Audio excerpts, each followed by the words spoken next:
আসসালামু আলাইকুম ভিউয়ার্স, আশা করি সকলে ভালো আছেন। আজকের ভিডিওতে আরও একটি নতুন স্টাইলের ফুল তৈরি করে দেখাবো এবং সবথেকে ইজিভাবে। তো তার জন্য কিন্তু আমি এখানে প্রথমে দুই কালারের কাপড় নিয়েছি। প্রত্যেকটি কাপড়ে কিন্তু 3টি করে পিস রয়েছে।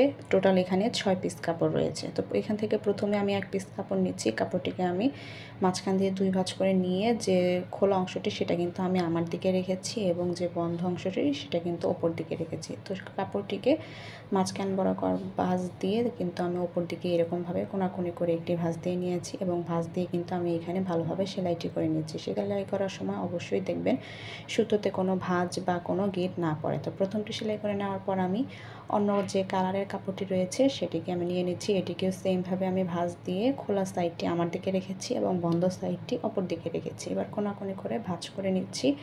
ওপরের যে অংশটি সেটির মাথা কিন্তু দুইভাবে কোনাকুনি অবস্থায় থাকবে।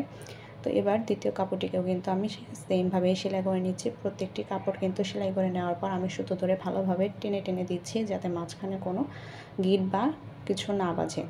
এবার তৃতীয় যে কাপড়টি এটিকে আমি এবার অন্য রঙের কাপড়টি নিয়েছি। তো এখানেও আমি সেমভাবে ভাঁজ দিয়ে সেলাই করে নিচ্ছি।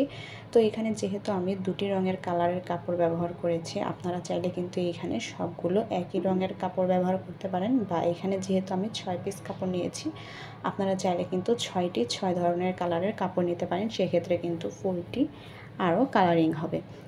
তো আমি এখানে 2টি রঙের কাপড়ই ব্যবহার করেছি, আপনারা চাইলে কিন্তু কম বেশি করে নিতে পারেন। তো এইভাবে করে আমি প্রত্যেকটি কাপড় ভালোভাবে সেলাই করে নিচ্ছি এবং পরবর্তী যে কাপড়টি সেটিকেও কিন্তু আমি এখানে সেলাই করে নিলাম।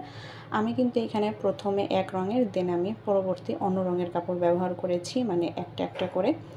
এবার আমি শেষের যে কাপড়টি সেটিকে আমি এইভাবে ভাঁজ দিয়ে নিচ্ছি। ভাঁজ করে নেওয়ার পর যে বন্ধ সাইডটি সেটা উপর দিকে রেখেছি এবং খোলা সাইডটিকে আমার দিকে রেখে 2 আঙুলের সাহায্যে কিন্তু এইভাবে আমি কোনাকুনি ভাঁজগুলো দিয়ে আমি সেলাইটি করে নিচ্ছি। তো সেমভাবে কিন্তু পরবর্তী যে কাপড়টি সেটিকেও কিন্তু আমি সেলাই করে নিয়েছি।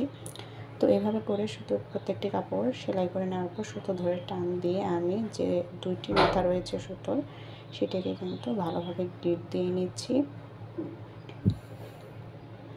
তো আপনারা চাইলে কিন্তু এখানে 2 থেকে 3টি গিট দিয়ে নেবেন। তো আমি এখানে টোটাল 2টি গিট দিয়ে নিয়েছি। তো গিট দিয়ে নেওয়ার পর কিন্তু এখানে আমি বাড়তি যে সুতোর অংশটুকু সেটাকে কিন্তু কেটে দিচ্ছি। তো খুব সহজভাবে কিন্তু আমার ফুলটি তৈরি করা শেষ। এবার হাতের সাহায্যে কিন্তু ফুলের পাপড়িগুলো আমি আরেকটু ভালোভাবে ছড়িয়ে দিচ্ছি যাতে ফুলটি দেখলে আরও বেশি সুন্দর লাগে। তো খুব সহজভাবে কিন্তু ফুলটি তৈরি করে ফেললাম। এবার একটি পুঁতি অ্যাড করে ডেকোরেশনটি করে নিচ্ছি।